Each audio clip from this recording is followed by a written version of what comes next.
Welcome back to Morbidly Bewitched for part 2 of the Everest trilogy. Stay tuned.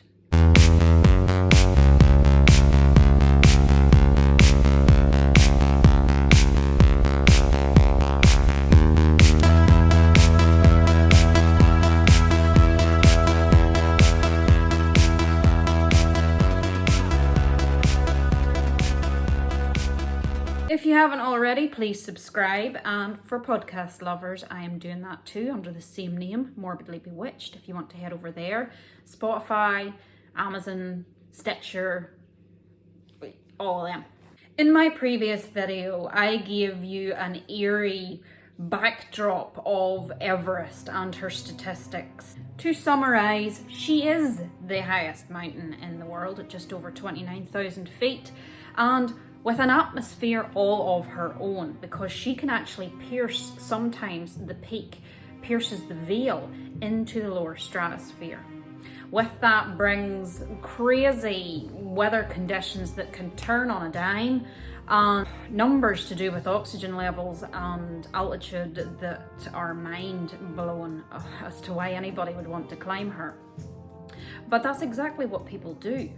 Everest is comprised of 4 camps. You can either go south side or north side to summit her, and these camps are introduced at different levels on the mountain so that you can slowly acclimatise before you make the last bid for the summit. You just couldn't do it in one stretch. Your body wouldn't be able to cope with it, so you make partial summit attempts, which can take weeks of acclimatization before you then hit your summit date, which is usually in and around May. And in 1996, the proposed date for summit was the 10th of May. On the mountain that year were 2 particular teams. One was Adventure Consultants that was headed by the leader Rob Hall, and Mountain Madness that was headed by Scott Fisher. They had their lead Sherpas, journalists, and of course the small group of people paying big bucks for them to take them to the summit of Everest and get them safely back down again. Now, when I say big bucks, I mean big bucks, because an experienced hike like that with an extremely good guide like Rob Hall would cost you anything from £50,000. This gets you your equipment, set up at base camp, set up at all of the other camps, food, the yaks to get you up there, and of course your permit to climb the mountain. The climb itself has become so commercialized that you don't even have to be a well-seasoned climber to head up Everest if you've got enough money. This would be one of many facets that doomed the 1996 season. Not only would inexperienced climbers come into play, but many problems with fixed ropes because they weren't put in place first, and the weather conditions. 1996 was one of the worst recorded storms that hit Everest. Because of the massive commercialization of the climb, this then led to what's known as bottlenecking, and it bottlenecks at the Hillary step, where you can't go past someone. You're on such a narrow ridge. You can only wait until the people in front of you get up the Hillary step to the summit. But this bottleneck is because there is so many people trying to summit at the same time. The advised moment of summit is 2 p.m. To go any later than that can be dangerous because you're starting to lose light and worsening weather conditions can come in. These dates and times are usually put in place by every single group from base camp, so everybody has the same agenda to get to the top. That year there was a fatal mistake.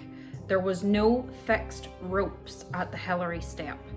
That meant that absolutely everybody standing in line like a massive queue at Tesco's couldn't go any further until lines were put in place to help people get over the Hillary step, which meant everybody surpassed the advised 2 p.m. turnaround time. Once the summit was achieved, everybody started heading back down, but Rob Hall that year was held back by a climber called Doug. Rob was an ever loyal leader and person in general. This guy Doug had tried a couple of attempts to summit and couldn't do it, and he was on a really tight budget.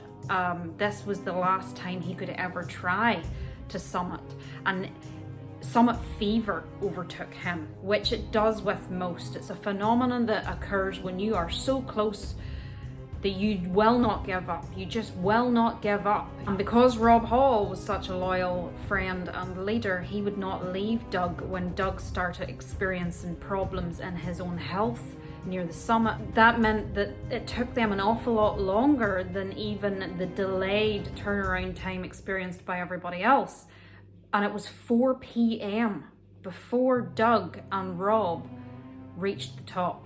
Little did they know that a storm was brewing in the background. All of the other climbers were only about 600 feet away from Camp 4 when the storm hit, but they might as well have been 600 miles away from Camp 4, because you cannot see, you cannot hear, you cannot think, and you are already depleted of oxygen with insidious issues internally starting to seep in, like cerebral edema, hypothermia, and vision issues, because you can go snowblind. So they were at this point stranded. But Rob Hall and Doug were only at the Hillary step whenever the storm struck. Doug collapsed and Rob refused to leave him. Meanwhile, the other climbers had all collapsed in a heap. They couldn't go any further. They were completely stricken.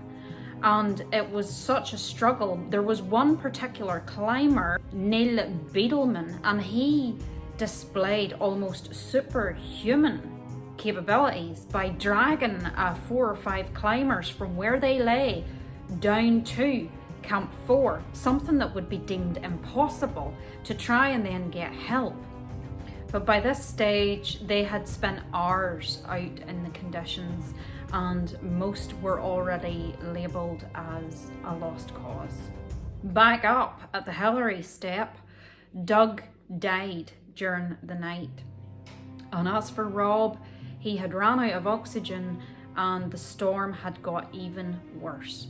He was patched through by his radio system to base camp, and they used their satellite phone to patch a call through from his wife, who lay back at home heavily pregnant. And the conversation between Rob Hall and his wife could be heard across the station by all of the other climbers, and it was heart-wrenching. Her very words were, "He might as well be on the moon." And Rob's last words before his radio crackled out to silence were, "Sleep well, my sweetheart. Try not to worry too much." Rob Hall would eventually succumb to his environment, and he died where he lay. And he remained there on the South Summit Ridge for quite a while before his body slipped off the ledge that it lay on, 12,000 feet below to the mountain base. A few of the climbers were never found, and the rest were kept by the mountain herself as a keepsake to be forever fused against her. One of the climbers, Beck Weathers, was an unbelievable, unlikely story, as he lay frozen solid, assumed dead for 2 full nights on the mountain, 600 feet from Camp 4, until he came to, and he peeled himself off the rocks and dragged his snowblind, dazed and confused body like a zombie from the mist back into camp, which completely shocked the rest of the team members. The teammates themselves, if they did see someone stumbling in, would go out with pots and pans and start clanging them together as loudly as they possibly could to alert them of where they needed to walk. Beck Weathers would end up losing his nose, the lower portion of his right arm, and all of the digits on his left hand. He ended up writing a book about his experience called Left for Dead. There is to this day hundreds of bodies left on Everest because of the terrain and the climate and atmosphere. They cannot ever be removed. But that's not all that's left behind. Because humans will be humans, they've also left their rubbish. So she is covered in destroyed tents, foodstuffs, cans, clothing, hundreds of empty canisters of oxygen. So sometimes I think maybe whenever people die on the mountain or are claimed by the mountain, it is nature herself. Mother Nature is pissed. Join me for the final of the Everest trilogy, and I will see you soon.